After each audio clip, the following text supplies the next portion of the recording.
విశాఖలో 3 కిలోమీటర్ల death ride నడిచింది. బస్సులో ప్రయాణికులు భయంతో కేకలు వేస్తూ హాహాకారాలు చేశారు. ఆర్టీసీ కాంప్లెక్స్ నుంచి జగదాంబ సెంటర్ వరకు అడ్డొచ్చిన వాటిని ఢీకొట్టుకుంటూ మందుబాబు బస్సును నడిపాడు. విద్యార్థులు, బస్సులో ప్రయాణికులు మందుబాబును అదుపులోకి తీసుకున్నారు. అత్యంత రద్దీగా ఉండే జగదాంబ జంక్షన్ వద్ద బస్సు నిలిచిపోవడంతో పెద్ద ప్రమాదమే తప్పిందని అంతా ఊపిరి పీల్చుకున్నారు. మందుబాబును వన్ టౌన్ పోలీసులు అదుపులోకి తీసుకుని ప్రశ్నిస్తున్నారు.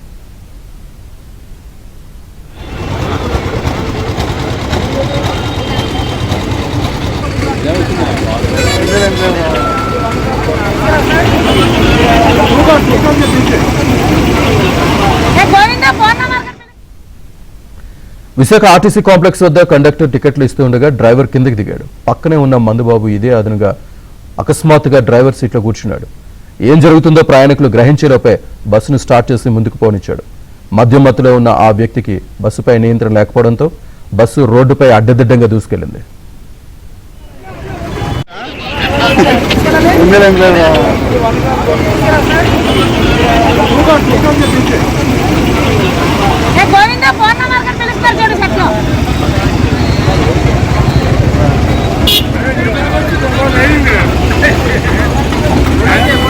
బస్ మీద చేంజ్ ఒకసారి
ఈ ఘటనకు సంబంధించి మరింత సమాచారాన్ని మా కరెస్పాండెంట్ సతీష్ అందిస్తారు. సతీష్.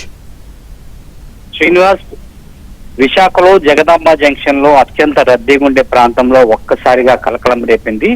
సుమారు సాయంత్రం 4 గంటల ప్రాంతంలో బస్సు అతివేగంగా దూసుకురావడం, అదేవిధంగా బస్సును నిలువరించేందుకు కూడా ఒక విద్యార్థి వెనకాల పరిగెట్టడం, బస్సులో కూడా ఉన్న ప్రయాణికులు ఆహాకారాలు చేయడం, రక్షించండి అంటూ కూడా ఆర్తనాదాలు వినిపించడంతో ఒక్కసారిగా గందరగోళ పరిస్థితి వాతావరణం నెలకొంది. అయితే దీని అంతటికీ కారణం ఏంటంటే ఒక మందుబాబు హల్చల్ సృష్టించిన ఈ ఘటన ఒక్కసారిగా కలకలం రేపిందని చెప్పుకోవచ్చు. ఆర్టీసీ కాంప్లెక్స్ వద్ద టికెట్లు బస్సు వెనుక భాగంలో కండక్టర్ కొడుతుండగా అదే సమయంలో డ్రైవర్ కిందకు దిగాడు. అదే సమయంలో బస్సు పక్కనే ఉన్న ఓ మద్యం తాగిన వ్యక్తి బస్సు డ్రైవర్ సీట్ లో కూర్చొని ఒక్కసారిగా బస్సు స్టార్ట్ చేసి ముందుకు వెళ్ళిపోవడం జరిగింది. అంటే కాంప్లెక్స్ నుంచి జగదాంబ జంక్షన్ అంటే సుమారు 2 కిలోమీటర్ల నుంచి 3 కిలోమీటర్ల మధ్య ఉంటుంది. కానీ అత్యంత రద్దీ అయిన ఆ దారి అని చెప్పుకోవచ్చు. ఎందుకంటే సాయంత్రం 4:30 అంటే స్కూల్స్, కాలేజ్, అదేవిధంగా ఈ వ్యాపారస్తులు, వర్తకులు వీళ్ళందరూ కూడా అత్యంత రద్దీగా ఉండే ప్రాంతం అని చెప్పుకోవచ్చు. ఇక్కడ నుంచి అక్కడ వరకు కూడా బస్ డ్రైవ్ చేసుకుంటూ కూడా నియంత్రణ కోల్పోతూ వెళ్ళడం ఒక్కసారిగా భయందోళన గురి చేసింది. అయితే దీంట్లో మనకు అదృష్టవశాత్తు చెప్పుకోవాల్సింది ఏంటంటే చిన్న స్వల్ప గాయాలతో సరిపెట్టుకుంది. అదే కాకుండా వాహనాలు ధ్వంసమయ్యాయి తప్ప ఎక్కడ కూడా పెద్ద ప్రమాదం అయితే జరగలేదని చెప్పుకోవచ్చు. ఇది నిజంగా ఒక విధంగా అధికారులకు, అక్కడ ఉన్న విశాఖ వాసులకు కూడా ఇది ఒక పెద్ద ఊపిరి తీసుకునే అవకాశం అని చెప్పుకోవచ్చు. ఎందుకంటే సుమారు 4:30 గంటల ప్రాంతం అంటే చాలా బిజీగా ఉంటున్న ఆ ప్రాంతం ఒక్కసారిగా ఆ మద్యం తాగిన వ్యక్తి ఒక్కసారిగా బస్సులో ఎక్కి ఈ విధంగా హల్చల్ చేయడం మాత్రం ఒక్కసారిగా భయాందోళన గురి చేసింది. వెంటనే విద్యార్థులు, ప్రయాణికులు వెంటనే అదుపులోకి తీసుకున్నారు. పోలీసులు ఆ డ్రైవర్ ప్లేస్ లో కూర్చున్న మందుబాబుని అదుపులోకి తీసుకుని విచారిస్తున్నారు. Srinivas. Right, thank you very much Satish.